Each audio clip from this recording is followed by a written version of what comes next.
It's an interesting concept because you have to think about this.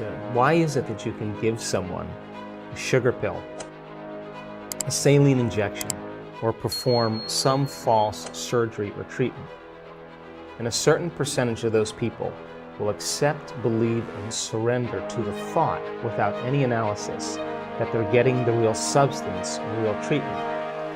And they begin to program their autonomic nervous system to make their own pharmacy of chemicals that matches the exact same chemical or treatment that they think they're getting. Now, it says a few things. Number one, it's not the external substance that's doing the healing because it's inert. There's some type of innate capacity for the body to heal, and there's some correlation between the mind and the body. So that pill represents possibility for the person. And so if you think about this, when they see the pill, they're conditioned into thinking that that pill can do something good for them. So in a depression study, for example, 3 out of 4 people that are taking a placebo in a depression study get better. Now that's 75%, which means that when that person sees the pill represents hope, a possibility for them. They begin to select a new idea, a new thought, that they could be better, a possibility. It's called a clear intention. Some people will begin to become inspired, enthusiastic, excited, and when you combine that clear intention with an elevated emotion, you are changing a person's biology from living in the past to living in the future. And they begin to make their own pharmacy of antidepressants that begins to help them. Now, it's not a one-shot deal, because in those studies, for example, the person who's taking the placebo has to take that pill for 6 weeks or 8 weeks. So every day, then, they're reminding themselves of a new future reality. And that pill represents a symbol. It represents a symbol of hope, a symbol of possibility.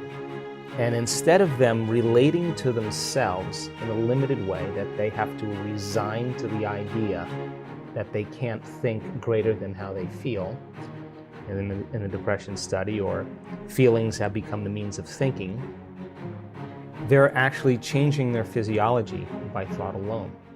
And the redundancy and the repetition of that cycle begins to select different functions in the nervous system, and your nervous system is the best pharmacy, a drug producer in the world, and begins to select new genes and instruct new genes to cause a person's biology to begin to change. And if you keep knocking on the genetic door, there's a good possibility that you can program a gene or upregulate a gene to do something well and downregulate a gene to turn off. And so my interest is in understanding how the placebo works.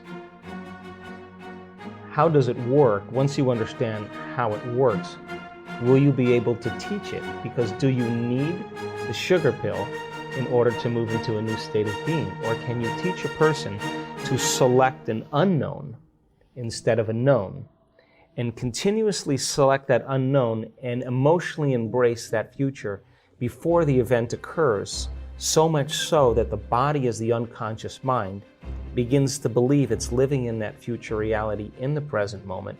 And if the person does that, just like taking the placebo for 6 weeks, alters their state of being every single day, is it possible that that unknown becomes a known, and they begin to change their physiology and biology just by thought alone?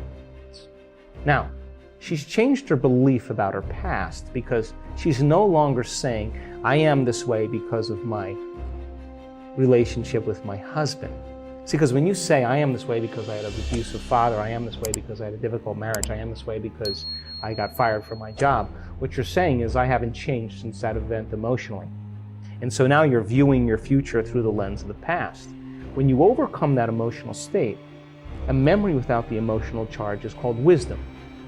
Now you're ready to create a new future, because if you're still attached to the emotion, you're still attached to the past, and you can't create a future. So all of a sudden now the person has a transformation. She has a shift. She knows that she's liberated from that anxiety. She feels it. And as a result of it, in a matter of moments, Ben, her biology reorganizes to a new mind. And now I'm watching her eat pizza, I'm watching her eat hamburger, she's laughing, and it's sustained. But that's not the end. Because if she healed herself, then the next question is, I understand the physics and biology of what I've done. Is it possible if I heal myself that I can heal another person? If people are really, really believing that their astrological sign determines their destiny, then they will look for, based on their perception, the correlations that are equal to their belief system. I don't particularly believe that because I'm born at a certain time under a certain house that has anything to do with me creating the life that I want to have, right? So many people will though, and because they do, they'll select like, oh, I saw 11:11 on the clock. Well, you've seen 2:36 on the clock and 4:18 on the clock, but you're looking for 11:11. Well, then that's your reality because that's where your attention is, right? So I don't subscribe to that, but I respect that because that person is going to keep that belief until it no longer serves them. And they're either going to evolve their belief or they're not. And if they don't, so be it. But if they do, they're going to realize sooner or later it's not working for them. I have certain beliefs right now that I honestly am questioning that I still think are limited beliefs. But in order for me to change those beliefs, I'm going to have to come out of my resting state, have to step out into the unknown and really check to see and execute in a very different way. I can tell you that there is a strong majority of people who are still taking the placebo, who are still making their changes. Because we know that, like in a Parkinson's study, you give Parkinson's patients a placebo and more than 50% of them, their intention tremors go away. But if you take those people after they're making 200 times the amount of dopamine by getting a saline injection or an injection of distilled water, they're making their own dopamine. Parkinson's is a deficiency in dopamine.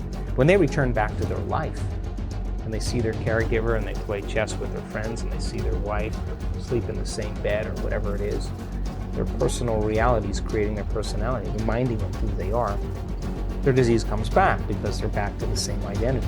And that's how strong the environment is. So our students who continue to do the work are still sustaining and producing more changes. Now that's the majority of our students because our students are committed. But we do have students that don't make it. Why? Because we're doing something that is unknown. We're doing something. Not everybody is going to make that. Like not everybody's going to finish the mile. Not everybody's going to make the journey to the top of the mountain. It's a journey. And so we ask people then, the ones that have had chronic diseases or conditions. The majority of them, by the way, are still doing exceptionally well. Some of them have had a disease return. And what we have them do is measure. Every 3 months or 6 months, you measure. Why? Because this is not about denial. This is about knowing.